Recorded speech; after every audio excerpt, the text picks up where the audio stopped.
The story of Pablo Escobar.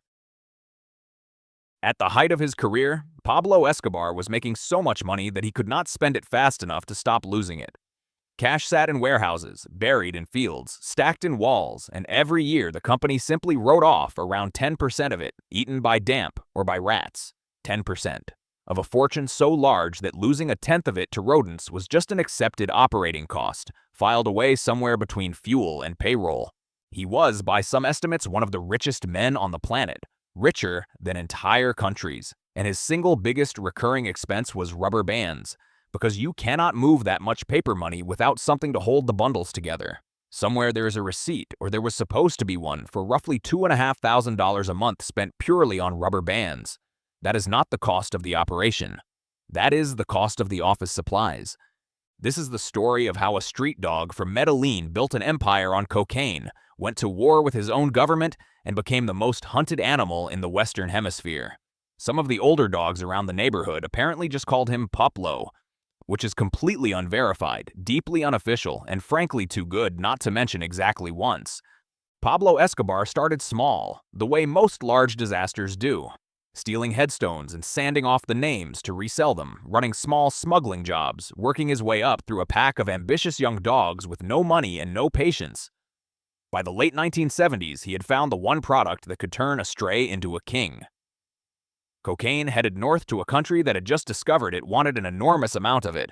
Escobar and his people built the pipeline. Small planes at first, then bigger ones, then entire fleets. Then, when the planes could not keep up, actual submarines built in the jungle to move product by sea. At the peak of it, investigators estimated the Medellin cartel was shipping something like 15 tons of cocaine into the United States every single day.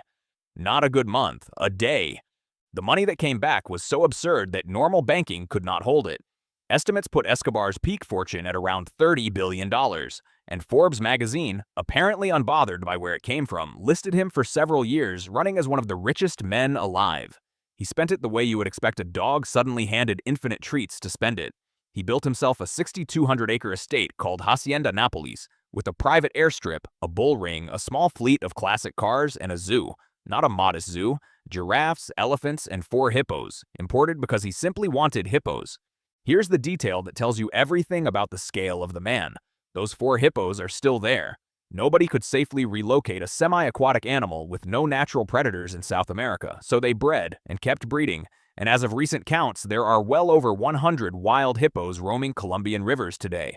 Pablo Escobar has been dead for 3 decades, and his hippos are still expanding their territory. He is, quite literally, the only drug lord in history to leave behind an invasive species.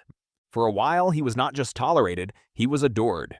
In the poorer neighborhoods of Medellin, where the government had built nothing, Escobar built football fields, housing developments.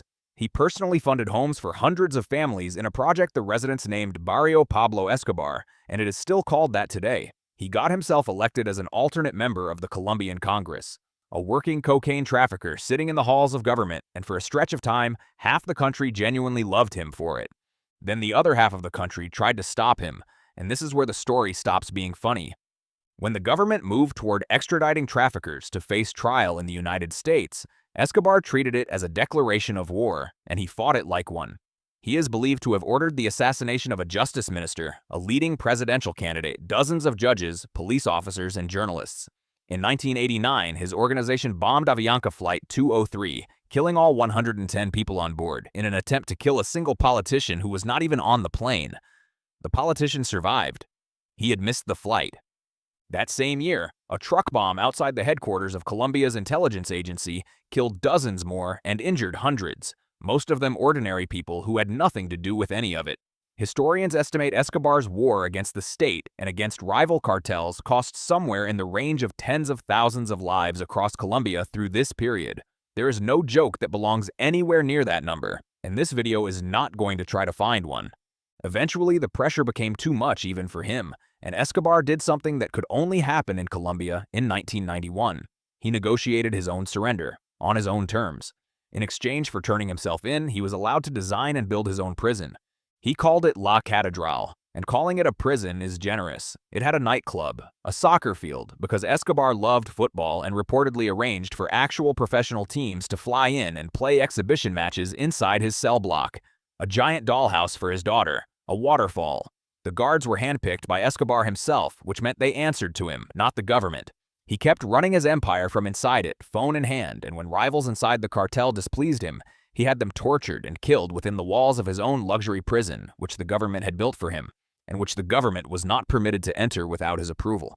When officials finally tried to move him to a real facility in 1992, Escobar simply walked out the back, and the manhunt that followed became one of the largest in modern history.